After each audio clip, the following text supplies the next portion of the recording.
Sejak saya amalkan dalam 2 minggu pertama, segar. Jadi saya bangun tidur pun tak ada rasa letih. Assalamualaikum warahmatullahi wabarakatuh. Okey, nama saya Haris Hassan, berusia 62 tahun. Okey, saya telah mengidap kencing manis, saya rasa dekat 5 atau 6-7 tahun lah. Memang bila kita ada kencing manis ni, kita rasa badan kita lesu. Badan kita rasa letih dan kita nak buat kerja pun memang tak berdaya. Kalau boleh nak baring ni. Cik Haris, sebelum ni ada kencing manis, ada tak cuba apa-apa? Ada, saya cuba macam-macam produk lah. Kadang sampai saya beli produk yang luar negeri. Harga boleh tahan juga mahal dia. Tapi bila saya cuba produk tu, saya tengok bacaan saya tak menurun pun.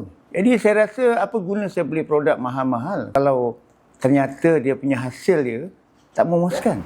Okay, Cik Haris, jadi bila ada kencing manis yang teruk ni, ada tak macam check up dekat doktor ke? Doktor sarankan apa-apa ke ada?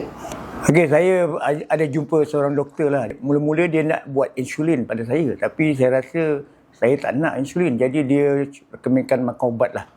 Jadi saya cuba makan ubat. Alhamdulillah lah. Dapat mengurangkan jugalah.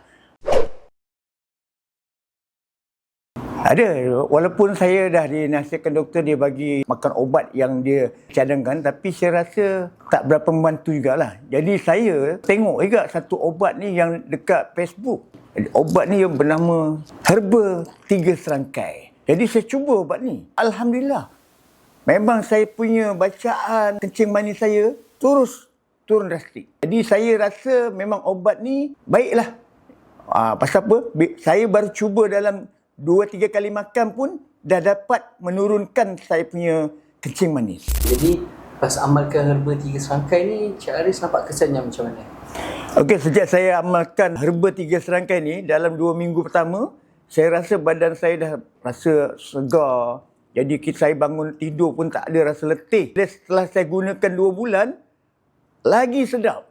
Saya punya badan rasa ringan. Saya rasa macam saya tak ada kena penyakit kencing manis pula. Memang memuaskan saya lah.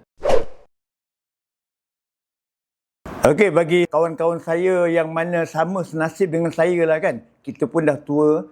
Apa guna kalau kita ada duit pun tapi badan kita tak sihat. Saya nasihatkan yang mana bacaan gula tu tinggi, yang mana ada 3 serangkai, saya nasihatkan cubalah Herba 3 Serangkai ni. Alhamdulillah, memang nampak dia punya kesan dia. Cubalah Herba 3 Serangkai ni. Dia tidak akan mengecewakan kita.